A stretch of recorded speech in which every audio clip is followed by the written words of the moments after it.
Hello and welcome to the Responsive Family Sleep Podcast. I'm your host, Kim Hawley, holistic sleep coach, lactation consultant, peaceful parenting educator, and mom.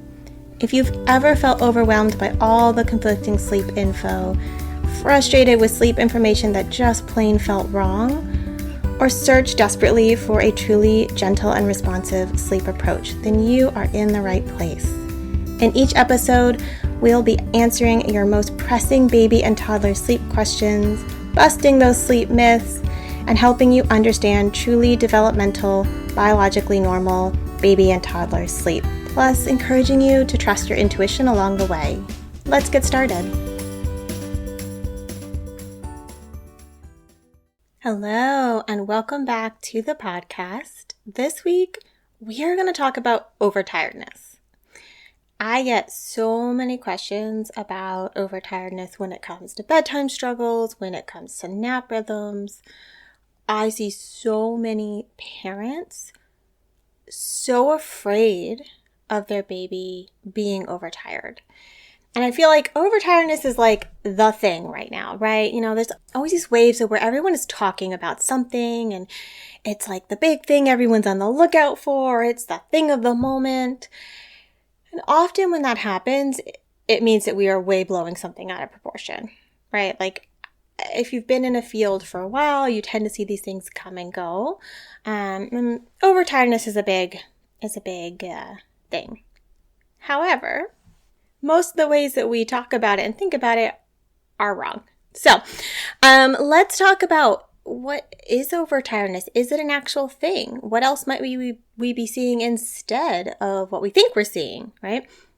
How does this obsession with overtiredness impact how we support sleep? And what else can we look at that might be more helpful when it comes to thinking about how we get our littles to sleep, how we space sleep, our sleep timings, right? Because, in general, there's going to be sweet spots for babies with sleep. There's going to be rhythms that work better, for others than sleep. There's going to be pushing babies too far and seeing that have negative impacts on sleep. So how do we think all this through without jumping on the overtiredness obsession track? Because frankly, I see the focus on overtiredness to be so harmful for so many parents. They are so stressed about it. They're so anxious. And in some ways, they're actually making sleep harder for themselves. So let's step back. And what do people talk about with overtiredness, right? It's this idea that there is usually this magical amount of time that a baby should be awake at any age, right? This is really closely tied into wake windows. And I know I said this many times on the podcast before, but wake windows are not evidence-based. We don't have research saying that this is the ideal wake window at any age, right? They are just an extrapolation of other sleep information. So if your baby sleeps 10 hours overnight and they nap, for 3 hours during the day, that's 13 hours of sleep. That means we have 11 hours of wake time, right? To go somewhere. And if your baby's napping, 3 times, then we have 4 periods of awakeness around those naps to make up their daytime. And what do we do with that 11 hours, right? We divide it up somehow. Sometimes very evenly, sometimes a little bit less evenly, right? So that's basically how we get wake windows. So they're not evidence-based. And they have maybe a little bit of a use to think about spreading sleep evenly, but, they're not this magical thing. But the idea here is, right, if you go past your baby's wake window, if they've been awake too long, then sleep is harder and they're overtired, and that being awake for that long just makes them really overtired, and that overtiredness has a negative impact on sleep. Now, I say it's mostly wrong, but there's a little bit of truth to overtiredness and the mechanism we have wrong when we talk about it. So let me back that up a little, right?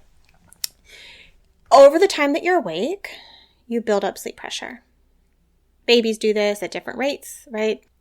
Children do this, adults do this. We do it over the whole day. They do it over, a few hours. So when sleep pressure is low, we're not tired. We're going to come back to that. And obviously it's hard to fall asleep when you're not tired. When sleep pressure is high, our bodies really need sleep. We're like, all right, gotta restore, gotta rest here, right? And so we need high sleep pressure ahead of naps. We need high sleep pressure ahead of nighttime. Obviously, nighttime also needs some circadian rhythm support too to get a really good night. But we have sleep pressure. And when we go past when our body is, really telling us to sleep, it needs to stay awake, right? If we're not actually going to sleep, let's say, at that time, then the body gets a second wind. And that second wind is like, all right, well, we really need to sleep, but we're not able to sleep right now, so we got to stay alert. So we got to release all these hormones that help us stay alert. And what can often come then is dysregulation. And that is what negatively impacts sleep. So if your baby is awake for a really long time and they're well regulated, it's not necessarily the being awake for a long time that's the problem. It's the dysregulation that can come when we push them past sort of their window in which they're tolerable being awake, if that makes sense. And it's the dysregulation that comes from that second wind, from that the body trying to stay awake when they really need rest, that causes a problem with sleep, right? Because good quality sleep has to have a calm nervous system, right? It's rest and digest, and we say that a lot, but like for us to digest appropriately, we need to be calm. For us to sleep and restore and get into that deep, good quality sleep, we need to be calm. And so if we're all amped up, right, that is going to negatively impact sleep. It's going to be harder to fall asleep. It may also be harder to sustain their best sleeps. That's when we get like the frequent wakings, the more intense wakings, things like that. So in a sense, right, if you're awake a really long time, and you're getting dysregulated, you are overtired, right? But it's not necessarily because their sleep pressure is built up so high. It's like, what is the nervous system doing? What is the body doing to keep us awake when we're past that point? That's more of the problem. So, I feel like I talk about it all the time, maybe not on the podcast, but with my clients, like it really comes back to regulation. Where is the nervous system? And so that's where it's like, yes, even with the families I'm supporting, I'll sometimes do a shortcut, right? Yeah, they're overtired, so of course bedtime's a mess. But what I really mean is they're dysregulated, right? And I even will sometimes interchange them if we're just like, okay, yes, they're tired because they've been awake too long, and that is leading to them being dysregulated.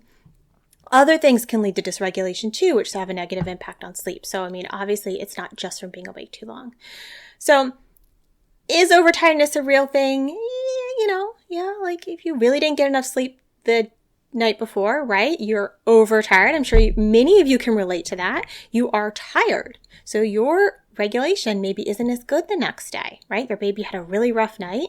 You had a really rough night, and your regulation is just not there, right? So yes, inappropriate sleep, right, can lead to poor regulation, which can sometimes then, impact sleep for you. So yes, no on the overtiredness, but the way that we talk about it in the sleep world as a whole, way too overdiagnosed. Because what I see then is what happens. Parents are so afraid of their baby being overtired that sometimes we're trying to get them to sleep when they're undertired, right? They haven't built enough sleep pressure. So it's like so convinced that they need these really short wake windows. They need everything to be calm. And what we have is an understimulated and undertired baby. And that baby is also sometimes really fussy and really hard to get to sleep because they're not tired and they're bored. They're understimulated. And the really frustrating thing is that understimulation, undertiredness, overstimulation, overtiredness, dysregulation, like there can be some cross signaling there. And that's where when I'm working with a family, I'm looking at the big picture and like what might be typical for this baby's age? What are some patterns, we've seen with them before to help tease it out. So I find that this sleep obsession with overtiredness really gets in the way of parents being curious, of looking at their baby, of trying different things. It causes a lot of anxiety and a lot of stress and sometimes a lot of rigidity. And it makes it hard for you to be like, what if something else is the cause here? What else can we be looking at? Right? What else could be going on? It gets in the way of this idea that there's a wide range of normal. And, maybe after 2 hours, your 5-month-old is getting dysregulated because they really needed a nap. But maybe they really are good being awake longer than that. And they're not getting dysregulated. And you need to just give them a change of scenery and play a little bit more and then try, for sleep. So I find that it is much better to look at regulation and sleep pressure than to focus on overtiredness. Because in my experience working with families, when we look at it through, have they built enough sleep pressure? Have they had good stimulation? Are we focusing on regulation? Are we looking at dysregulation from a few different angles, right? That every bit of dysregulation doesn't mean they're hungry or tired. We get so much more information and so much more ease with our sleep rhythms versus just preemptively being so afraid of overtiredness. So I hope this gives you a little bit of, inspiration to be curious, inspiration to set aside your overtiredness worries, maybe a little bit more looking at it from a regulation perspective, and to remember that sleep needs high sleep pressure to happen, right? But it also needs a calm nervous system. And so when your baby is dysregulated, whether that's from being awake too long and, kind of quote unquote overtired, or, from something else. Maybe they're uncomfortable. Maybe you had an overstimulating evening, maybe they just have a lot going on developmentally, right? Then we can start to support the regulation before we support the sleep. Because I also see that like, oh my God, they're so overtired. I have to get them to sleep. That pressure you put on yourself makes it harder sometimes to get them to sleep. And so I feel like actually the regulation is more important first. The sleep follows more easily. And it sounds really like a subtle difference, but that shift I've seen make a big difference to a lot of parents. So overtiredness, kind of a thing, kind of mostly not a thing. It really comes down to sleep pressure and regulation. Thank you for joining me today. I hope this episode left you feeling more informed, confident, and encouraged on your sleep journey. And just a reminder before you go that nothing in this episode is individualized to your specific sleep situation, nor is it to be taken as medical advice. Take what resonates, ignore what doesn't, and check with your healthcare provider about any medical concerns. Take a moment to subscribe to this podcast so that you'll never miss an episode. And take a moment to rate, review, or share an episode you love on social media. All of that helps parents just like you find me, this podcast, and this gentle and responsive sleep information. I'll see you next time.